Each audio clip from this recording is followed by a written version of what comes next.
Peace, back with another installment of Let's Talk About It, Volume 83. In this clip, you will hear Maino give his opinion of what happened with Gunna in the YSL Rico case down in Georgia. Check out the clip. Peace. When you heard about Gunna and the statement that he made. Right.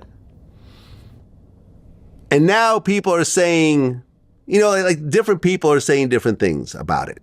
But when you heard Gunna, you know, he didn't take the stand, but remember he talked to the judge and he admitted that YSL is a gang and he's seen the gang do criminal activities in furtherance of the gang and so forth, for him to walk away. And I remember I talked to the lawyer, and the lawyer said that what happened with him, you know, getting off would have happened eventually anyways. If he had just not said anything, he probably would have gone out a few months later. Okay, so I know, you know, as you can see, there's a pattern here with Vlad. He gets people to come onto his platform. He asks these questions. I understand why he's asking Maino, because Maino and Young Thug have a friendship, you know. So I understand why he would ask Maino about the case, right?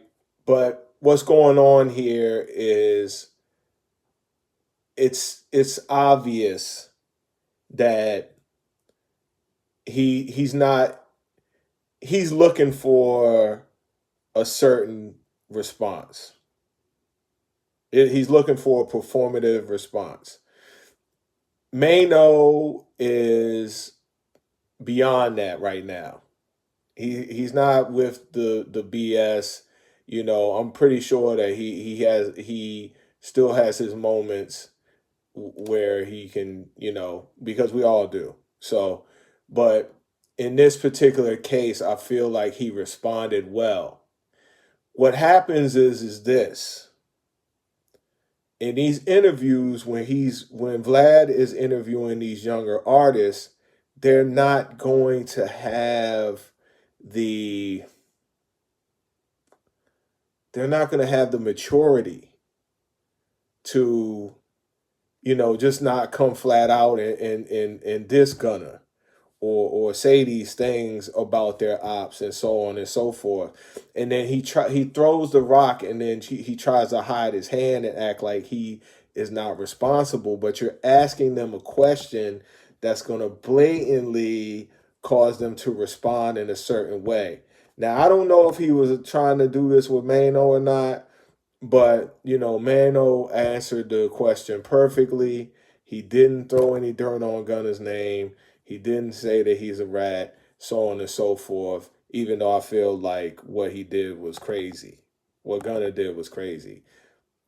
You know, signing this agreement, trying to rush up out of there, not knowing what it said in its entirety, not expecting the judge to read out or whoever read it. He was not expecting it to be read in court. So I'm pretty sure that the lawyer went over this thing, you know, with a fine-tooth comb with him. You know, but I mean, hey, to each their own. I don't know what happened. All I know is that him saying that YSL is a gang, it just puts more heat on Young Thug, which I feel is cowardly. You know, you're supposed to TYC, man. Just like BG said, take your charge, and that's it. I think that the what he said is a direct contradiction to what Thug and them defense is. Right? Their defense is YSL is not a gang. Yeah.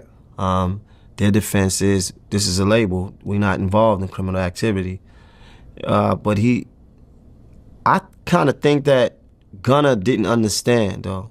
Right? I kind of think that he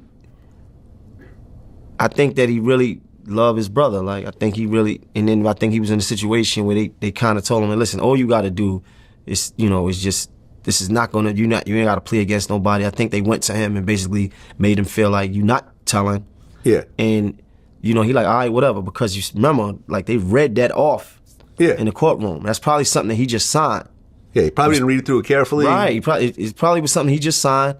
They read it off in the court record, and he was just like, yes, ma'am, because it was something that he already signed. His lawyer already told him, like, this is what's going to get you out. Yeah, but when he paused, though, like when they said the whole gang thing, he's like, yes, ma'am.